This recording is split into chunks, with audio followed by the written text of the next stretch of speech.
খবৰ কেনেকুৱা ভাল মই যেতিয়া তাতে অলপমান ইলেক্ট্ৰিসিটি হৈছিলে তেতিয়া মই ভাবি আছিলো মিটিংৰ মানুহবোৰ সব নোহোৱাই হ'ব এতিয়া ভয়তে সব গুছি যাব কিন্তু নলবাৰীৰ উন্নয়নৰ প্ৰতি আপোনালোকৰ ইমান মৰম যে এজন ব্যক্তিও সভাস্থলীৰ পৰা ওলাই নগলে সেই কাৰণে মই আপোনালোকক বহুত বহুত ধন্যবাদ আৰু অভিনন্দন জনাইছো সাধাৰণতে এনেকুৱা অকণমান গণ্ডগোল হলেই মিটিংৰ পৰা সকলো ওলাই যায় কিন্তু আজি আপোনালোক ইমান ধুনীয়াকৈ বহি আছে সঁচাকৈ মই নিজে অত্যন্ত গৌৰৱ অনুভৱ কৰিছো আনন্দ অনুভৱ কৰিছো সকলোকে আকৌ এবাৰ মই নমস্কাৰ আৰু প্ৰণাম জনাইছো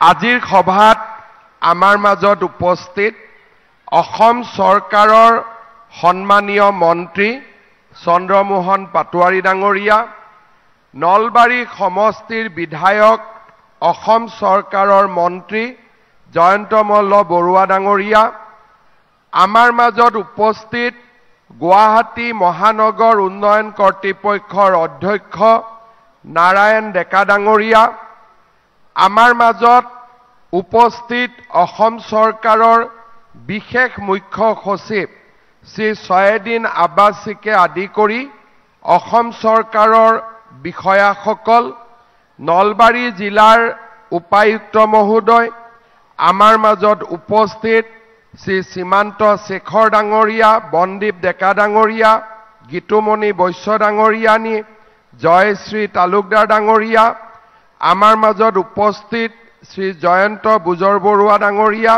আনন্দ ৰাজবংশী ডাঙৰীয়া উপস্থিত ৰাইজ আই মাতৃসকল যুৱক যুৱতী বন্ধু বান্ধৱীসকল আৰু আজিৰ সভাত উপস্থিত মোৰ জ্যেষ্ঠজন আৰু সুধীবৃন্দ নলবাৰী জিলাৰ প্ৰতিষ্ঠাৰ আজি এই গৌৰৱময় দিনটোত মই নলবাৰীবাসী ৰাইজলৈ মোৰ অভিনন্দন জ্ঞাপন কৰিছো নলবাৰী সমষ্টিৰ বিকাশৰ বিভিন্ন কাৰ্যসূচীৰ মাজত উপস্থিত থাকিবলৈ পাই মই সঁচাকৈ নিজে আনন্দিত হৈছো নলবাৰী জিলা এক সমৃদ্ধ ইতিহাসৰ গৰাকী নলবাৰী জিলাৰ ঐতিহাসিক পৰিচয় গ্ৰন্থখনৰ মতে চলিয়া মথুৰা ফেঙুৱা হৰদত্ত বীৰদত্তৰ দিনত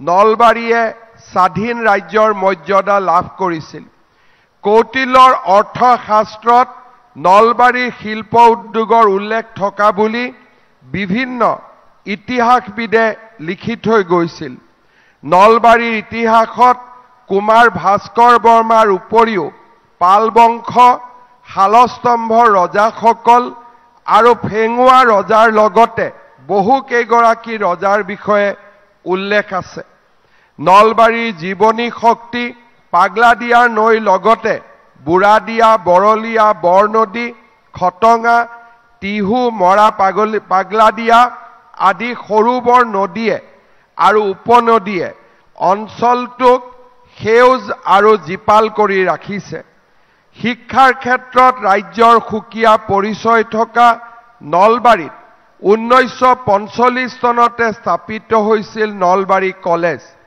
নাৰী শিক্ষাৰ ক্ষেত্ৰত আগবঢ়োৱা নলবাৰীত 1979 চনত স্থাপন হৈছিল মহেন্দ্ৰ নাৰায়ণ চৌধুৰী বালিকা বিদ্যালয় নলবাৰীক সংস্কৃত শিক্ষাৰ নৱদ্বীপ বোলা হয় 1938 চনত নলবাৰী সঞ্জীৱনী সভাৰ নেতৃত্ব আৰু প্ৰচেষ্টাত আচাৰ্য মনোৰঞ্জন শাস্ত্ৰীক অধ্যক্ষ হিচাপে লৈ নলবাৰী সংস্কৃত কলেজৰ জন্ম হৈছিল নলবাৰীৰ সংস্কৃত ক্ষেত্ৰখনক কুমাৰ ভাস্কৰ বৰ্মা সংস্কৃত আৰু পুৰাতন অধ্যয়ন বিশ্ববিদ্যালয়ে অধিক সমৃদ্ধ কৰিছে সংস্কৃত চৰ্চাত আত্মনিয়োগ কৰি বিশেষ অৰিহণা আগবঢ়োৱা বাবে মনোৰঞ্জন শাস্ত্ৰী বিপিন গোস্বামী ৰাজেশ্বৰ তৰ্কতীৰ্থ ভৱদেৱ ভাগৱতী পুৰুষোত্তম ভট্টাচাৰ্যী ৰমণী শাস্ত্ৰী গংগানাথ শাস্ত্ৰী চক্ৰেশ্বৰ ভট্টাচাৰ্যী শিৱনাথ স্মৃতিতীৰ্থ ৰঘুনাথ শিৰোমণি লক্ষীকান্ত কবিৰত্ন ৰামনাথ বিদ্যাভূষণ প্ৰমুখ্যে কেইবাগৰাকীও পণ্ডিত ভাৰত চৰকাৰৰ দ্বাৰা পুৰস্কৃত হৈছে। অসমৰ সাহিত্য ক্ষেত্ৰলৈ নলবাৰীয়ে গুৰুত্বপূৰ্ণ অৰিহণা যোগাই আহিছে। বিহগী কবি ৰঘুনাথ চৌধুৰী, অসম সাহিত্য সভাৰ প্ৰতিষ্ঠাপক সম্পাদক শৰৎ চন্দ্ৰ গোস্বামী, সাহিত্যৰত্ন হৰিনাৰায়ণ দত্ত বৰুৱা, তৈলোক্যনাথ গোস্বামী, শশী শৰ্মা, মনোৰঞ্জন শাস্ত্ৰী আদিকে ধৰি নলবাৰীৰ অজস্ৰ সাহিত্যিকে কবিতা, গদ্য, নাটক আদি ৰচনাৰে ভাষা জননীৰ সেৱা কৰি আহিছে। নাট্য আৰু অভিনয়ৰ ক্ষেত্ৰতো নলবাৰীয়ে অঞ্চলটোৰ গৌৰৱোজ্জ্বল ইতিহাস আছে। নলবাৰীয়ে অসমৰ লোক সংস্কৃতিক অধিক সমৃদ্ধ কৰিছে। নলবাৰী অঞ্চলৰ উল্লেখযোগ্য লোকগীত যেনে বিহুগীত, আইনাম, বিয়ানাম, বন্দনা বা স্তুতি বিষয়ক গীত, জিকিৰ জাৰি, মলুৱাৰ গীত, তামোল চুৰৰ গীত, ভূঁইকম্পৰ গীত, নিচুকনি গীত, ধাই নাম, গৰখীয়া নাম, নাঙেলী গীত, মহ খেদা গীত, ভেকুলী বিয়াৰ গীত, শ্ৰমৰ গীত, মাছ মৰা গীত, ভঠেলিৰ গীত, ধান বনা গীত, খেল ধেমালিৰ গীত আদিয়ে অসমৰ লোক সংস্কৃতিৰ অমূল্য সম্পদ। আঘোণ মাহৰ শুক্লা পূৰ্ণিমাৰ নিশা গৰখীয়াৰ ল'ৰাবিলাকে আয়োজন কৰা মহ খেদা উৎসৱ আৰু তাত গোৱা মহ খেদা বা মহোহো গীতবোৰ অসমৰ লোকজীৱনৰ গুৰুত্বপূৰ্ণ অংগ। নলবাৰীৰ আন এক বিশেষ লোক উৎসৱ ভঠেলি সময়ৰ পৰিৱৰ্তনৰ লগে লগে সংকুচিত হৈ আহিলেও এতিয়াও বৰতলা, আলিকুচি, চানকুচি, মুকালমুৱা, বালিলেচা, উলাবাৰী, পাইকাৰকুচি, জাদিয়াবাৰী আদি অঞ্চলত বহাগ মাহত অনুষ্ঠিত হৈ আছে। নলবাৰীৰ আন এক বিখ্যাত সংস্কৃতি হৈছে বায়ন আৰু ভাৱৰীয়া সংস্কৃতি। নলবাৰী জিলাৰ অন্তৰ্গত চানকুচিৰ কদমতলীয়া, ৰৌমাৰী, ঢুলীয়া, কৈহাটীৰ জাগাৰাৰ ভাৱৰীয়া, মৰুৱাৰ বায়ন পাৰ্টি আদি অসম বিখ্যাত। থলুৱা শিল্পৰ বাবে বিখ্যাত নলবাৰী অঞ্চলৰ বিশেষকৈ জাপাৰকুচি, তিলানা, তেৰেচিয়া, সুতাৰকুচি, ভদ্ৰা, বালাজান, ককয়া আদি গাঁৱত তৈয়াৰ কৰা জাপি অসমৰ এক প্ৰাচীন আৰু গৌৰৱময় কুটিৰ শিল্প। নলবাৰীৰ শ্ৰী শ্ৰী হৰি মন্দিৰ, বাসুদেৱ দেৱালয়, আজাৰাৰ কালী মন্দিৰ, বালিলেচাৰ কালী মন্দিৰ, শ্ৰী শ্ৰী বিল্লেশ্বৰ দেৱালয় আদিকে ধৰি অঞ্চলটোৰ মঠ মন্দিৰ, সত্ৰ, দেৱালয় আদিয়ে ৰাজ্যৰ সনাতন ধৰ্মৰ আধ্যাত্মিক জীৱন চহকী কৰিছে। অসম চৰকাৰে 1967 চনৰ 1 এপ্ৰিলত নলবাৰীক মহকুমা ৰূপে ঘোষণা কৰে আৰু 1985 চনৰ 14 আগষ্টত নলবাৰী জিলা ঘোষণা হয়।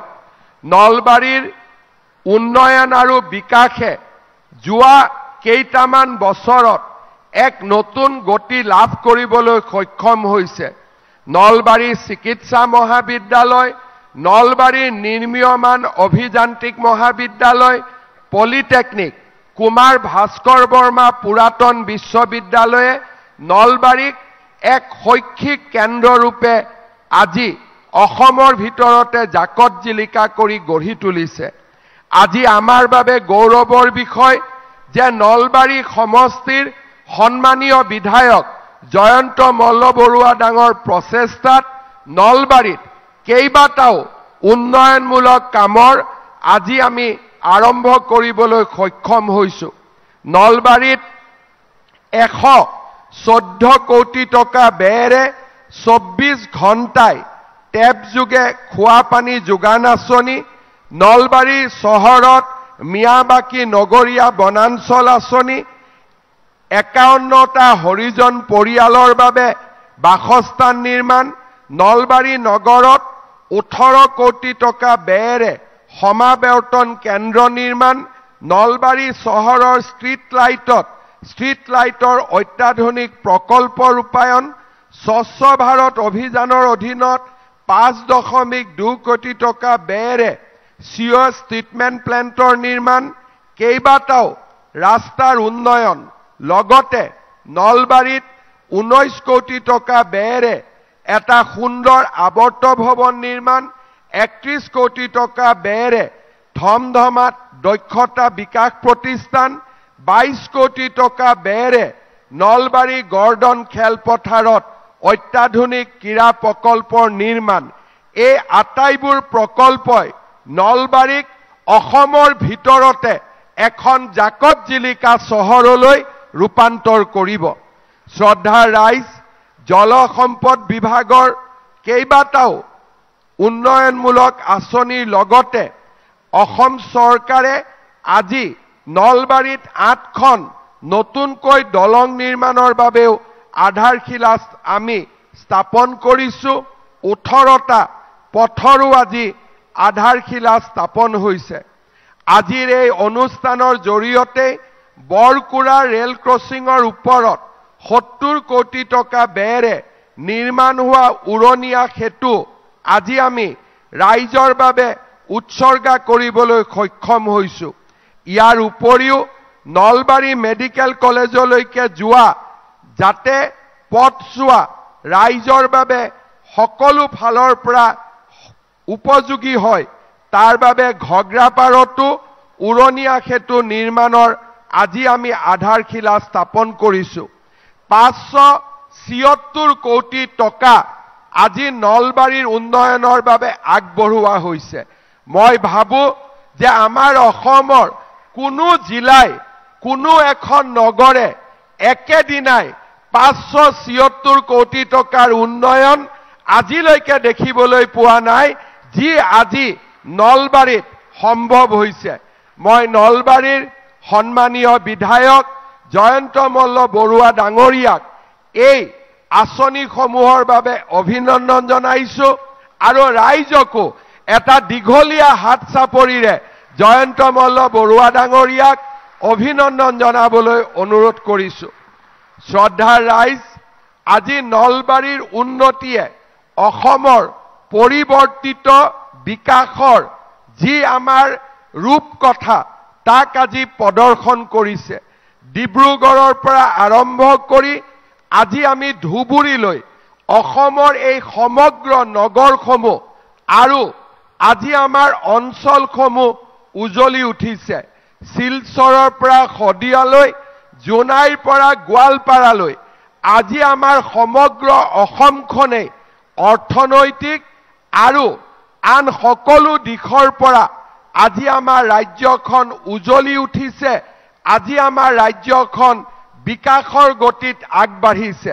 আজি আমাৰ ৰাজ্যখনে প্ৰমাণ কৰিছে যে অসমৰ ৰাইজে যেতিয়া একত্ৰিতভাৱে, সংঘবদ্ধভাৱে, সামূহিকভাৱে উন্নয়নৰ কল্পনা কৰে, সেই উন্নয়ন কেতিয়াও আমাৰ মাজৰ পৰা আঁতৰি যাব নোৱাৰে।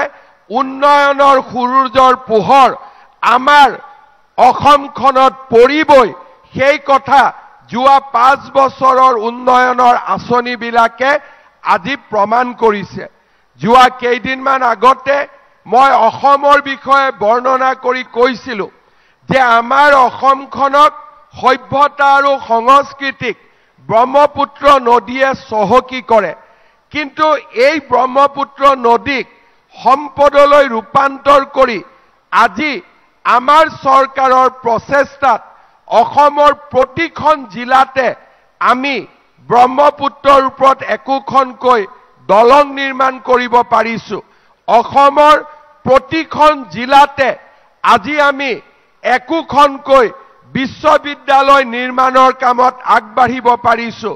অসমৰ প্ৰতিখন জিলাতে আজি আমি একোখনকৈ মেডিকেল কলেজ নিৰ্মাণৰ কাৰণে আমি আগবাঢ়িব পাৰিছোঁ।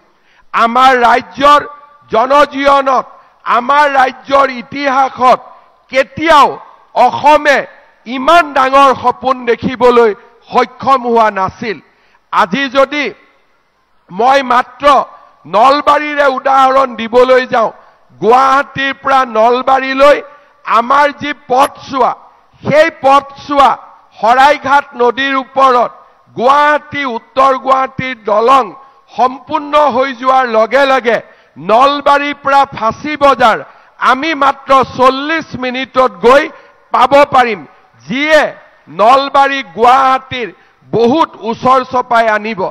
পলাশবাৰী আৰু শুৱালকুছিৰ মাজত নিৰ্মিত দলংখনে আমাৰ নলবাৰী আৰু বৰপেটা জিলাক গুৱাহাটী বিমানবন্দৰৰ একেলগে ওচৰ চপাই লৈ আহিব। গুৱাহাটীত আমি যি ৰিং ৰোড নিৰ্মাণৰ পৰিকল্পনা কৰিছো, এক প্ৰকাৰ গুৱাহাটী ৰিং ৰোডৰ পৰা নলবাৰীৰ দূৰত্ব মাত্ৰ কেই কিলোমিটাৰ মানত থমকি ৰব। নলবাৰী আৰু গুৱাহাটীৰ মাজত যাতায়াত, গুৱাহাটীৰ মাজত পথ ক্ৰমাগতভাৱে সংকুচিত হৈ থাকিব। মই এনেকুৱা এটা দিনৰ সপোন দেখো। আজি আমি তাক ঘোষণাও কৰা নাই, আজি আমি তাৰ বিষয়ে আলোচনাও কৰা নাই, কিন্তু মই এনেকুৱা এটা দিনৰ সপোন দেখো যিদিনাখন নলবাৰীৰ পৰা গুৱাহাটী, গুৱাহাটীৰ পৰা জাগিৰোডলৈ মেট্ৰো ৰেলো চলিব, তেনেকুৱা এটা দিনৰ মই সপোন দেখো। আৰু মই নাভাবো যে আমাৰ অসমত এয়া অসম্ভৱ।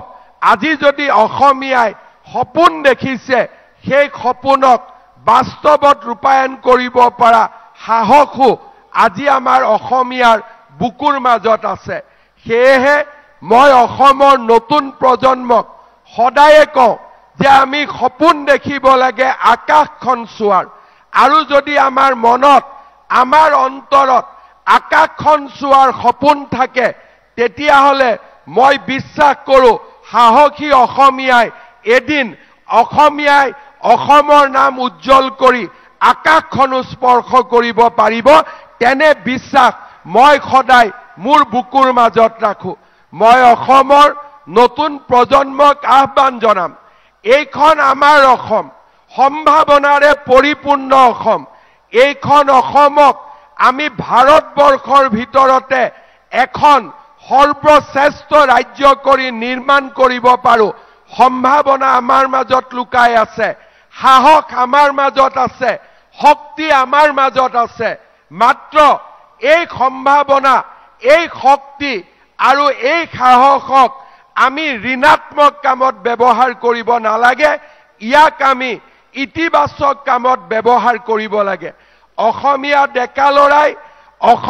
ডেকা ল'ৰাই যদি এবাৰলৈ ইচ্ছা কৰে যে আমাৰ শক্তি আমি ইতিবাচক কামত ব্যৱহাৰ কৰিম, আমাৰ ৰাজ্যৰ প্ৰগতি আৰু আমাৰ ৰাজ্যৰ বিকাশক কোনেও ধৰি ৰাখিব নোৱাৰে, কোনেও স্থবিৰ কৰিব নোৱাৰে। মই বিশ্বাস কৰোঁ অসমৰ মাজত, অসমীয়াৰ মাজত মহাবাহুৰ অনন্ত শক্তি লুকাই আছে। মাত্ৰ আমাক ইচ্ছা লাগে, মাত্ৰ আমাক শক্তি লাগে। যেতিয়া মই উন্নয়নমূলক আঁচনিবোৰ ঘোষণা কৰোঁ, এসময়ত অসমৰ মানুহে তাক সন্দেহৰ চকুৰে চাইছিল। যেতিয়া আমি কৈছিলোঁ যে ব্ৰহ্মপুত্ৰৰ মাজত আমি দলং নিৰ্মাণ কৰিম, অসমৰ প্ৰতিখন জিলাত আমি মেডিকেল কলেজ নিৰ্মাণ কৰিম, আমি ব্ৰহ্মপুত্ৰৰ তলেদি সুৰংগ বনাম, আমি কাজিৰঙাৰ ওপৰত 32 কিলোমিটাৰৰ এলিভেটেড কৰিডৰ বনাম, অসমত আমি এইমছ আনিম, অসমত আমি ইণ্ডিয়ান ইনষ্টিটিউট অফ মেনেজমেণ্ট আনিম, অসমত আমি ফৰেনচিক ইউনিভাৰ্চিটি আনিম। বহুত মানুহে ভাবিছিল যে ই ৰাজনৈতিক বক্তৃতা, ই কেতিয়াও বাস্তৱত ৰূপায়ণ হ'ব নোৱাৰে। কিন্তু আজি আমি যোৱা 4.5 বছৰ অসমৰ ৰাইজৰ আশীৰ্বাদ শিৰত তুলি লৈ প্ৰত্যেকটো সপোন আমি বাস্তৱত ৰূপায়িত কৰিব পাৰিছোঁ। প্ৰত্যেকটো সপোনক আমি এটা প্ৰাণৱন্ত ৰূপলৈ লৈ যাব পাৰিছোঁ। এইখন অসমক আমি যদি সকলোৱে বিচাৰোঁ যে আমি উন্নয়নৰ পথলৈ লৈ যাম, আমাক কোনেও ধৰি ৰাখিব নোৱাৰে। যোৱা 10 বছৰ আগতে কোনে কল্পনা কৰিছিল যে নলবাৰীত ভাস্কৰ বৰ্মা বিশ্ববিদ্যালয় হ'ব? কোনে কল্পনা কৰিছিল যে নলবাৰীত প্লেনেটৰিয়াম হ'ব? কোনে কল্পনা কৰিছিল যে নলবাৰী চহৰত 2খনকৈ উৰণীয়া সেতু হ'ব? নলবাৰীত মেডিকেল কলেজ নিৰ্মাণ হোৱাৰ সময়ত কোনে কল্পনা কৰিছিল যে মেডিকেল কলেজলৈ যাবৰ বাবে আমাৰ এখন উৰণীয়া সেতু হ'ব? কোনে কল্পনা কৰিছিল যে নলবাৰীত এটা আধুনিক জিলা আয়ুক্তৰ কাৰ্যালয় হ'ব? কোনে কল্পনা কৰিছিল যে নলবাৰীৰ বাট-পথবিলাকলৈ এনেকৈ পৰিৱৰ্তন আহিব? কোনে কল্পনা কৰিছিল যে নলবাৰীত 24 ঘণ্টাই পানী পোৱা এটা পানী যোগান আঁচনি হ'ব? এয়া এটা কাৰণে সম্ভৱ হৈছে যে নলবাৰীৰ ৰাইজৰ সামূহিক প্ৰচেষ্টা আৰু আমাৰ উন্নয়নকামী যিটো মন, সেই মনটোক আজি অসমে স্বীকৃতি দিছে, ৰাজ্যই স্বীকৃতি দিছে আৰু নলবাৰী জীৱনলৈ আজি পৰিৱৰ্তন আহিছে। আমাৰ ৰাজ্যত বহুতো নগৰ আছে, বহুতো অঞ্চল আছে। কোনেও কল্পনা কৰা নাছিল যে এই অঞ্চলবিলাকলৈ পৰিৱৰ্তন আহিব। নলবাৰীৰ পিছত তামুলপুৰত মেডিকেল কলেজ হ'ব, কোনে কল্পনা কৰিছিল? তামুলপুৰ অবিভক্ত নলবাৰী জিলাৰ এটা অংগ আছিল। অৰ্থাৎ আজি যদি আমি চাব যাওঁ, অবিভক্ত নলবাৰী জিলাত দুখনকৈ মেডিকেল কলেজ। আৰু যদি আমি আগুৱাই যাওঁ তেতিয়াহ'লে আমি দেখা পাওঁ যে অবিভক্ত কামৰূপ জিলাত আজি কিমানখন মেডিকেল কলেজ হ'ল? Guwahati medical college, Pragjyotishpur medical college, AIIMS Changsari, Tamulpur medical college, Nalbari medical college, Barpeta medical college. অৰ্থাৎ 1985 চনৰ আগত যিখন কামৰূপ জিলাত নলবাৰী এটা মহকুমা আছিলে, সেই জিলাখনত কিমানখন মেডিকেল কলেজ হ'ল, কিমানখন বিশ্ববিদ্যালয় হ'ল? নলবাৰী যেতিয়া বিভক্ত হ'ল, বিভক্ত নলবাৰীৰ তামুলপুৰ আৰু নলবাৰীত দুখনকৈ মেডিকেল কলেজ হ'ল আৰু আজিৰ নলবাৰীটো বিশ্ববিদ্যালয় হ'ল, মেডিকেল কলেজ হ'ল। আজিৰ নলবাৰী চহৰত পানী যোগান আঁচনি, দুটা দিন পিছত সুন্দৰকৈ কেঞ্চাৰ হস্পিটালৰ নিৰ্মাণ। মানুহে বি বৰুৱা কেঞ্চাৰ হস্পিটালৰ কথা শুনিছিল, কিন্তু নলবাৰী বৰপেটাটো কেঞ্চাৰ হস্পিটাল নিৰ্মাণ হ'ব পাৰে, তাক আমি আজিৰ পৰা 5 বছৰ আগলৈকে আমি কল্পনাও কৰিব পৰা নাছিলোঁ। আজি অসমৰ উন্নতিয়ে কল্পনাৰ পৰিধি পাৰ হৈ গৈছে। আজি আমাৰ জাতি সত্তা জাগ্ৰত হৈছে। অসমীয়াই আজি নিজৰ ভৰিৰ ওপৰত থিয় হ'ব খুজিছে। অসমক ভাৰতৰ 5খন সৰ্বশ্ৰেষ্ঠ ৰাজ্যৰ ভিতৰত এখন হিচাপে নিৰ্মাণ কৰিব খুজিছে। মই বিশ্বাস কৰোঁ অসমৰ ৰাইজৰ সামূহিক প্ৰচেষ্টাত আমি সেই লক্ষ্যত নিশ্চিতভাৱে উপনীত হ'ব পাৰিম আৰু আমি অসমক ভাৰতৰ ভিতৰতে 5খন সৰ্বশ্ৰেষ্ঠ ৰাজ্য হিচাপে নিৰ্মাণ কৰিব পাৰিম। নলবাৰীত যেতিয়া বিকাশ দেখো, নলবাৰী যেতিয়া উন্নতি দেখো, তেতিয়া মই নিজেও ব্যক্তিগতভাৱে গৌৰৱ অনুভৱ কৰোঁ। মোৰ ঘৰৰ সংস্কৃতি, মোৰ ঘৰৰ শিপা এই নলবাৰীৰ লগতে জড়িত হৈ আছে। যেতিয়া এই নলবাৰীয়ে সদায় উন্নয়নৰ পথত আগবাঢ়ে, ব্যক্তিগতভাৱেও মই অপাৰ গৌৰৱ অনুভৱ কৰোঁ আৰু তাতকৈও বেছি সুখী হওঁ যেতিয়া নলবাৰীৰ বিকাশ যাত্ৰাত কৰবাত নহয় কৰবাত এটা বৰঙণি আগবঢ়াব পাৰোঁ। মই আজিও গৌৰৱেৰে সোঁৱৰণ কৰোঁ ৰাজ্যৰ শিক্ষামন্ত্ৰী হিচাপে নলবাৰীত কুমাৰ ভাস্কৰ বৰ্মা বিশ্ববিদ্যালয় প্ৰতিষ্ঠাত অকণমান হ'লেও মই বৰঙণি দিব পাৰিছিলোঁ। নলবাৰীৰ বিজ্ঞান আৰু প্ৰযুক্তি মন্ত্ৰী হিচাপে নলবাৰীত প্লেনেটৰিয়াম নিৰ্মাণত বৰঙণি দিব পাৰিছিলোঁ।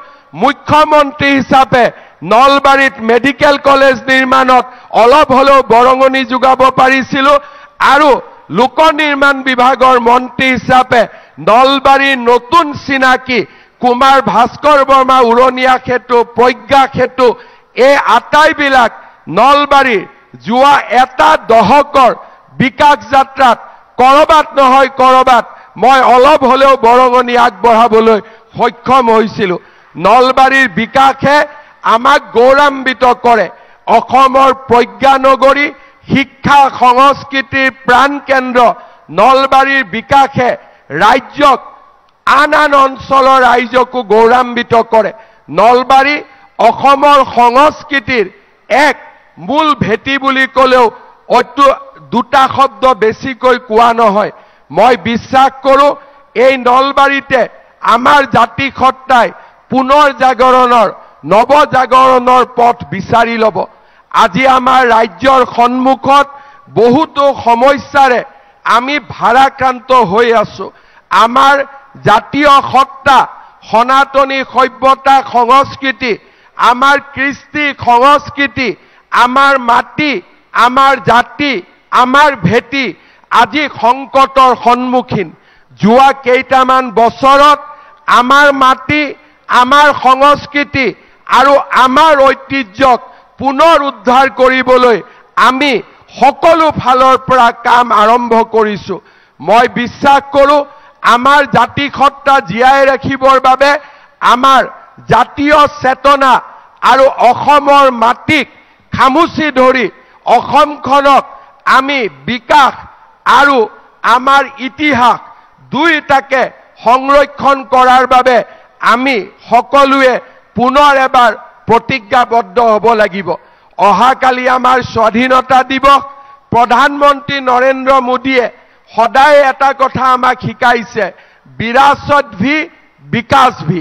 তাৰ মানে আমাক বিকাশো লাগিব আৰু আমাৰ মানুহৰ যি ঐতিহ্য, যি সংস্কৃতি, আমাৰ মূল শিপাডালকো আমি ধৰি ৰাখিব লাগিব।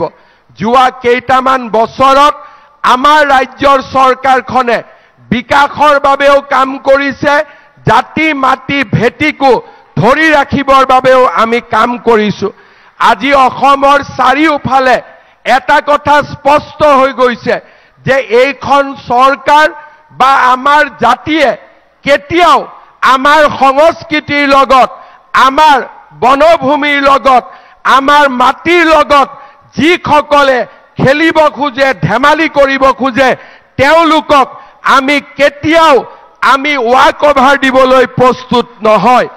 আজি আমি অসমীয়া মানুহে পুনৰ এবাৰ প্ৰমাণ কৰিছো, যদি আমাৰ জাতি মাটি জীয়াই ৰাখিব লাগে আমি আকৌ এবাৰ ঐক্যবদ্ধভাৱে জননী জন্মভূমিৰ সেৱাত নিজক আকৌ এবাৰ আমি উৎসৰ্গা কৰিব লাগিব। প্ৰধানমন্ত্ৰী ডাঙৰীয়াৰ ভাষাত মই আকৌ এবাৰ কৈছো, আমাক বিকাশো লাগিব, আমাক বিৰাসতো লাগিব, আমাক বিকাশো লাগিব আৰু আমাক জাতি আৰু মাটিৰ মূল শিপাডালো আমাক লাগিব। আমি একোৱে এৰি দিবলৈ প্ৰস্তুত নহওঁ। মই বিশ্বাস কৰোঁ আপোনালোকৰ আশীৰ্বাদত আমি জাতি মাটি ভেটিকো ধৰি ৰাখিব পাৰিম আৰু বিকাশৰ পথতো আমি আমাৰ ৰাজ্যখনক ভাৰতৰ 5খন শ্ৰেষ্ঠ ৰাজ্যৰ ভিতৰত আমি প্ৰতিষ্ঠা কৰিব পাৰিম। আজিৰ দিনটো নলবাৰী জাতীয় জীৱনৰ বাবে এটা গুৰুত্বপূৰ্ণ দিন। নলবাৰীয়ে কেতিয়াও আগতে এটা দিনত 500 কোটি টকাৰ বিকাশৰ প্ৰকল্প দেখা পোৱাৰ সৌভাগ্য হোৱা নাছিল। মই ভাবোঁ এয়া আৰম্ভণি, এয়া শেষ নহয়। এনেকুৱা এটা দিন আহিব যিটো দিনত একেলগে আমি 1000 কোটি টকাৰ আঁচনিৰ কাম আৰম্ভ কৰিব পাৰিম। মই বিশ্বাস কৰোঁ নলবাৰীৰ জীৱনৰ উন্নয়ন আজি আৰম্ভণি, ই শেষ নহয়। আমি একেলগে নলবাৰীৰ উন্নয়নৰ বাবে, অসমৰ উন্নয়নৰ বাবে আৰু আমাৰ দেশ মাতৃৰ উন্নয়নৰ বাবে আমি একেলগে কাম কৰিম।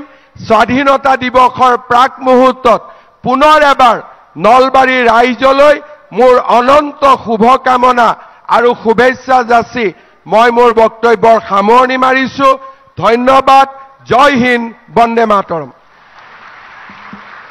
আমাৰ ৰাজ্যৰ সকলো